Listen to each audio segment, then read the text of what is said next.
So I guess, big comeback win. How was that kind of carried over into this week, that momentum? I think kids are just excited to play. The score I don't think was very indicative of how the game was played last weekend, and we had a come back from behind, but felt like we, at times, were just in control of the game. The scoreboard just didn't reflect it. So we made it difficult, but yet we were able to get in the lake. It was a really, really fun afternoon, and a lot of smiles on players and alumni's faces. It was a great weekend. Talk about the Wildcat, using Lackowski in the Wildcat, and how that came about just for this week. Well, it's just been something that we've had around a little bit. We ran it last year against St. Cloud and Duluth, actually, too. Just with some injuries and things, we just haven't really got into it. But we knew going into the week that it was something that we were going to try to do. And so it was fun to be able to get to that point in the game where we could actually bust it out. So it's something that we've had, and hopefully we can use more in the future. What does that win over a ranked opponent do for a team and the confidence on it? It just keeps you in the conversation as you worry about the next week, and it's so early yet. We're halfway through the season to worry about anything else. So it's fun to be in the conversation. It's fun to be 5-1 right now instead of the alternative of being 4-2, and it's just something about this group of guys. And I've said that since kind of spring, is that they're just a little bit different. Maybe they're too dumb and naive to know the importance of games, or it put themselves in situations they've just been able to continually fight through it and really probably be ahead further than I thought they would be at this time this year. So hats off to the guys for just keeping moving forward and fighting hard. Upper Iowa, probably better team than their record indicates. Close losses, big win there. What have you seen out of them so far? You pretty much hit it on the head. They got a good veteran defense. They have almost all juniors and seniors on the 2D, especially in the starting core. On that side of the ball, they just play hard. They're not going to be super difficult schematically, but some of those are the hardest teams to probably go out and get yards because they're confident in their scheme and do what they're supposed to do. And then offensively, very gifted through the skill positions all the way through. Quarterback is probably the best one in the conference, in my opinion.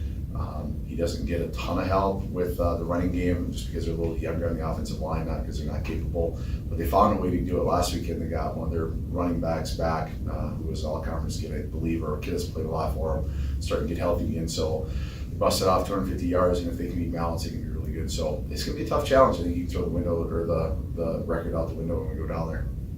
Really big up front. You mentioned physical as well. It's going to be a challenge this week. Yeah, each week in this conference it's going to be a grind, and I think it just goes back to what we're able to do. Sounds like a cliche, but sometimes it's not them, it's us. It's the same mentality. Like, we won't let it happen again. We were not ready in the first half against Wayne. You can warn kids all you want about an 8-hour bus trip and playing in a smaller environment. It was a smaller crowd, even though it was our homecoming. It was kind of a dreary day. It's not going to be probably the biggest crowd we play in Fayette either, even though they're homecoming again. So it's kind of the same talk we had that week, but it'll be reinforced a little bit more about getting off the bus and getting going. So that's going to be big for us to overcome kind of a slow start, and maybe kids are naturally looking ahead always looking ahead. So hopefully we can focus on what we need to get done. So getting that one over Sioux Falls, and what does that mean for the team and boosting its confidence? Definitely. We knew we could beat them. We thought we never won in that game. Think we were going to lose. As Coach Bolte said, the first half was not indicative of how we played. Kind of drove the ball down. We just kind of shot ourselves in the foot when we got down there. It definitely, I hope it's kind of an eye-opener for other people to see that we can beat top-ranked teams, but we don't really care what other people think because we know what we can do. Certainly the Wildcat got it done in the second half, but what does the base offense need to do to convert a little more in the red zone? Just execute, just a couple things here and there. The first drive of the game, we got a ball deflected. I threw when Drew got deflected. That would have been 7 points right there. Just 2 runs, I got stuffed, and then the next drive, I just missed a pass. So I'll put a lot on my shoulders when I get down there. I got to be more efficient, and I can't screw up. So. Upper Iowa this week, as your coach mentioned, they play kind of a base defense and stick with that. Is that easier for you to read, or because they stick with the base all the time, they can hide some things on you? Watching them on scout or on film and stuff, they kind of hide some things, but yeah, they're very basic, so they don't bring a lot of pressure, but they're very big up front, so we know that means they're going to drop probably 7 to 6 in coverage every time. So we just got to be efficient with our routes.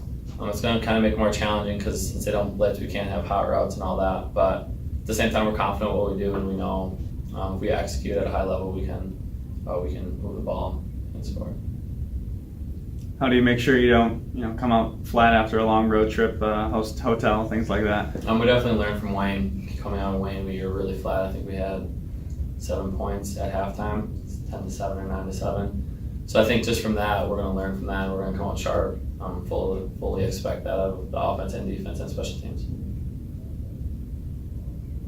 Do you know what the situation is going to be like for you and Alec at quarterback this week? Don't know. It's ultimately up to the coaches. Just when both of us get our shot, we're going to go and do our best and hopefully lead the team. He supports me, I support him, so we both have each other's back. And so we're working for the team that week. We'll be what we roll with. So last week, big comeback win. How's that kind of momentum helped carry into this week?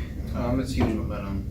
Kind of going into this week, Upper Iowa, I don't think their 2-4 record kind of shows what kind of team they are. I think with all their losses, it's combined like 11 points, and they upsetted Winona. So this is definitely, especially on their homecoming, it's not a game that we're going to walk into and just expect to win. We have to play our kind of football, and if we do that, I don't think we're going to have any problems. Your running style is very patient. You get in the hole and you try and find where the soft spot is and keep going. With their size up front, is that going to make it more challenging to run that way? You're going to have to go in a little harder. How are you going to have to attack this week? I'm not going to change anything up. Our offensive linemen do really good things. So I think from that aspect, it's not going to change much. Our offense, running the ball, you've got to be patient. It's gonna not look good for a couple seconds, and then out of nowhere it kind of opens up. So that's just how we run the ball. It's just you got to run patient. Does your mindset change at all running the Wildcat? No, I think it's just one of those things where you're in Wildcat and you have to take, it's just as if Jared was in there or Alec. You got to take control of the offense, because you are the quarterback. So as far as running, no, but you definitely, you're the head guy of the offense. You're running, telling people what to do, the formation, all that kind of stuff. So